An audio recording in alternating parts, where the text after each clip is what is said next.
कुल्लू भारत के हिमाचल प्रदेश का एक शहर है। हिमाचल प्रदेश में बसा एक खूबसूरत पर्यटक स्थल है कुल्लू। बरसों से इसकी खूबसूरती और हरियाली पर्यटकों को अपनी ओर खींचती आई है। मानव बस्तियों की अंतिम सीमा मानने के कारण इसे प्राचीन समय में कुलांत पीठ भी कहा जाता था। लेकिन महाकाव्य रामायण, महाभारत और विष्णु पुराण में इसका उल्लेख इसी नाम से हुआ है। कुलंथ पीठ का शाब्दिक अर्थ है रहने योग्य दुनिया का अंत। कुल्लू घाटी भारत में देवताओं की घाटी रही है। विज नदी के किनारे बसा यह स्थान अपने यहां मनाए जाने वाले रंग बिरंगे दशहरे के लिए प्रसिद्ध है।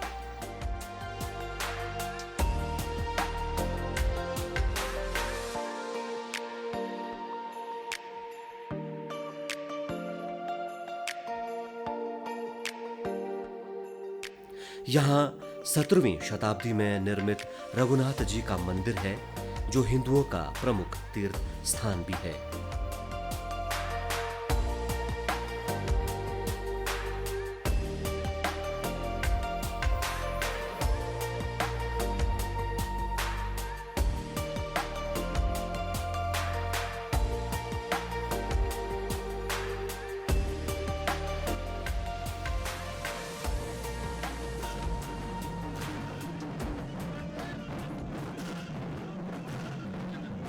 हिमाचल प्रदेश के कुल्लू का दशहरा सबसे अलग और अनोखे अंदाज में मनाया जाता है। यहाँ इस त्योहार को दशमी कहते हैं। अश्विन महीने की 10वीं तारीख को इसकी शुरुआत होती है। जब पूरे भारत में विजयदशमी की समाप्ति होती है, उसी दिन से कुल्लू की घाटी में इस उत्सव का रंग और भी अधिक बढ़ने लगता है। सारे हिंदुस्तान में या वर्ल्ड में दशहरा का पहला दिन जो होता है वो आखिरी दिन होता है, किंतु हमारा जो दशहरा है वो स्टार्ट ही 5वें दिन होता है।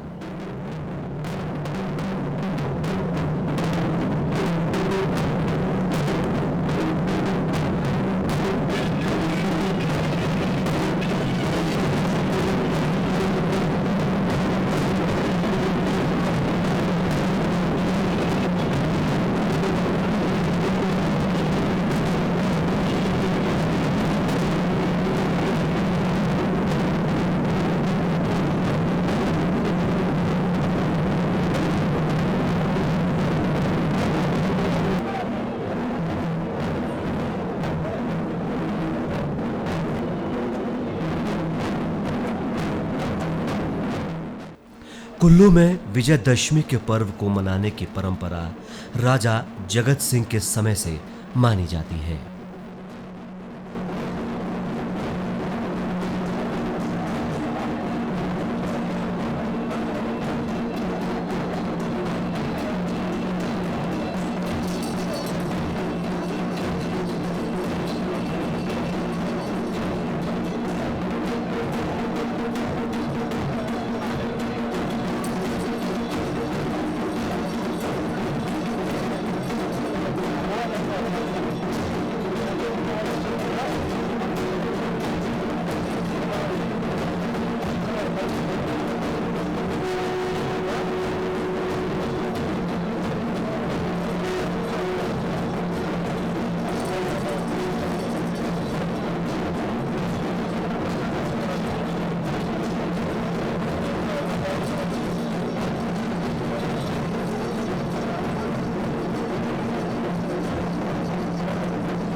यहाँ के दशहरे को लेकर एक कथा प्रचलित है।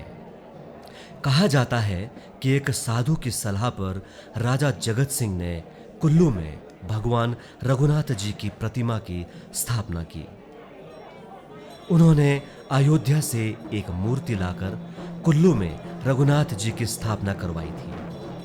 कहते हैं कि राजा जगत सिंह किसी रोग से ग्रसित थे, इसलिए साधु ने उन्हें इस रोग से मुक्ति पाने के लिए रघुनाथ जी की स्थापना करवाने की सलाह दी।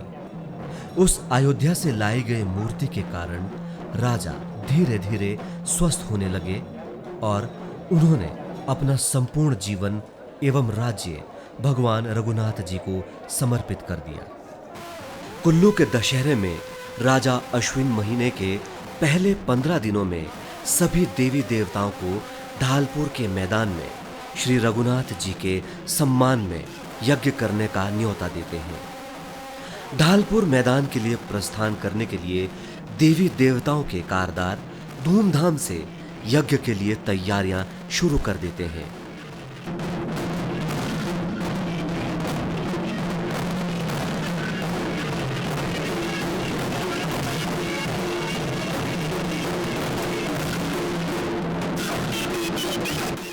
ऐसे ही शुंचलू महादेव अपने स्थान तेल बछूट से प्रस्थान करके कुल्लू में अपने एक भक्त तेजा ठाकुर के यहाँ विश्राम कर रहे हैं।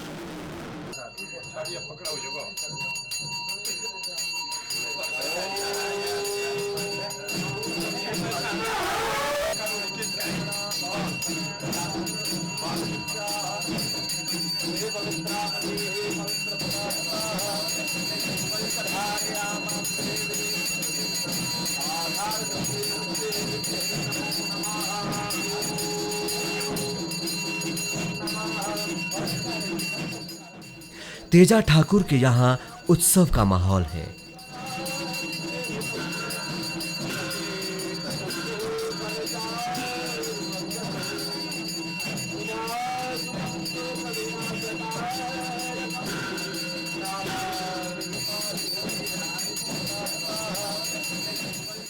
यहाँ महादेव का श्रृंगार इत्यादि किया जाता है।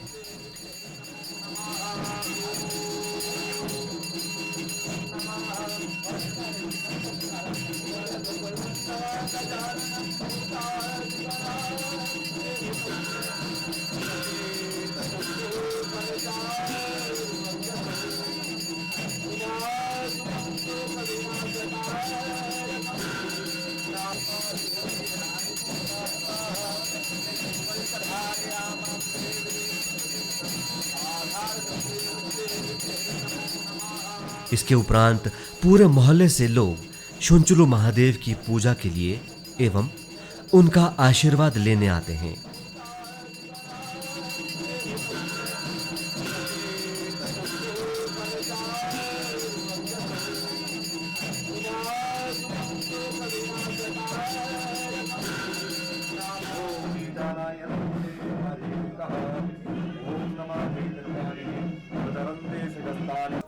पूजा के बाद महादेव घर के आंगन में अपने रथ पर सवार होते हैं।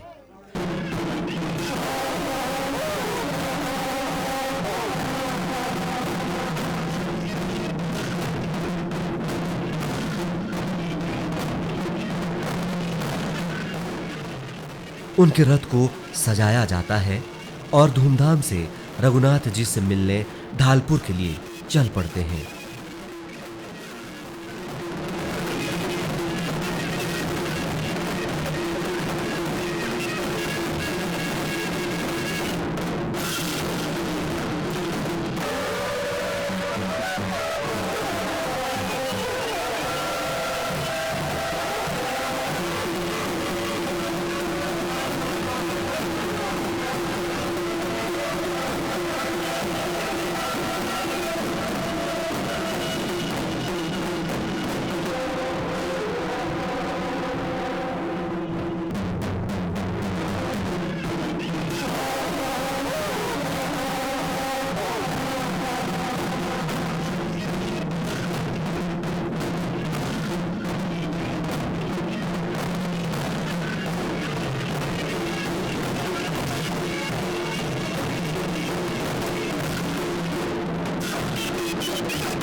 उधर राजा के घर माता हिडिंबा का आगमन हो रहा है।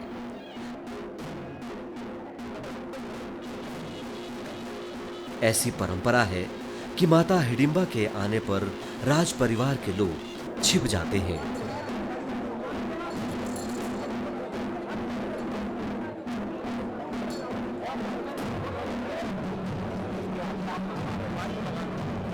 माता हिडिंबा के पुकारने के बाद राजा महल से बाहर आकर उनका स्वागत करते हैं। हिडम्बा के पीछे हम आए तो वो पहले उसका घर है, वो अपने घर में बैठती है और फिर जब निकलती है तब वो हमको पुकारती है कि आओ। ये करते हम तो फिर पुकारते हैं तो तब फिर हम आते हैं। फिर वो बोलती है कि जब तक तुम मेरे को मानोगे सब राजे खत्म हो जाएगा, तुम्हारा नाम चलता रहेगा। ये आशीर्वाद दे के जाती है। यही कारण है कि हिडम्बा को एक स्थान है।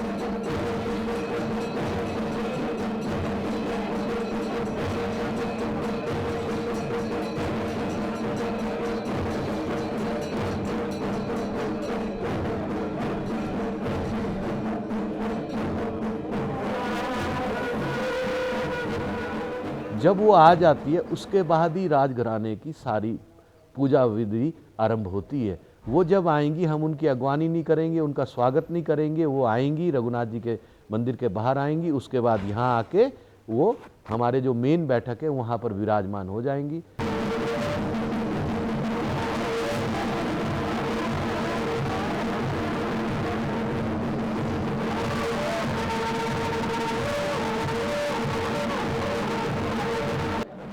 साथ ही साथ राजा के न्योता देने के बाद सभी देवी देवता रघुनाथ जी के पास पहुंचकर उनके दर्शन कर भेंट प्रदान कर राजा के घर पहुंचते हैं, जहां उनका स्वागत किया जाता है।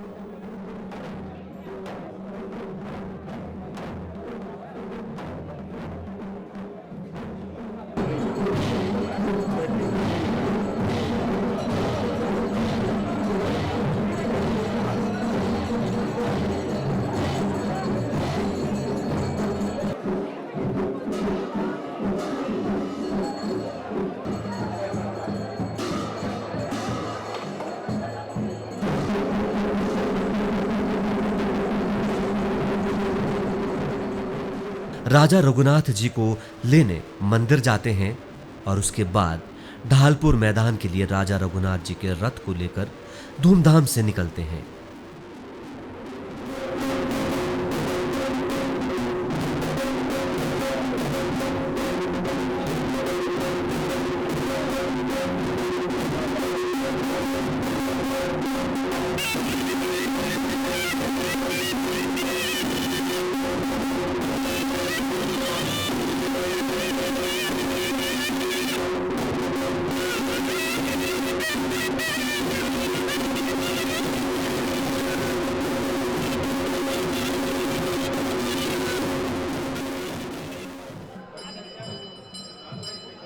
ढालपुर मैदान में रघुनाथ जी, लक्ष्मण जी, हनुमान जी का स्नान आदि कराया जाता है। उनको वस्त्र और आभूषणों से सुसज्जित किया जाता है।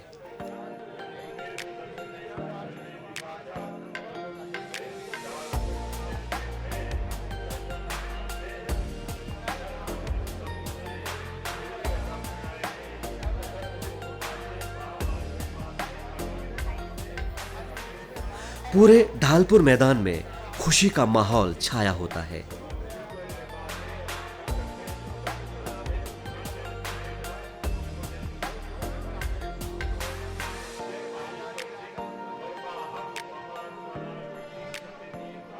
देसी और विदेशी सैलानी यहां मेले के आयोजन को देखने आते हैं।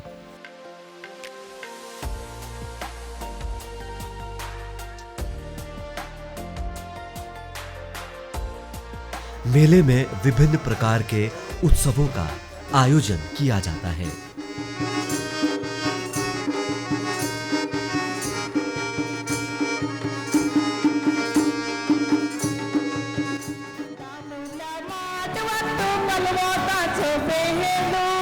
Tamulla mat wattu kalwota che felu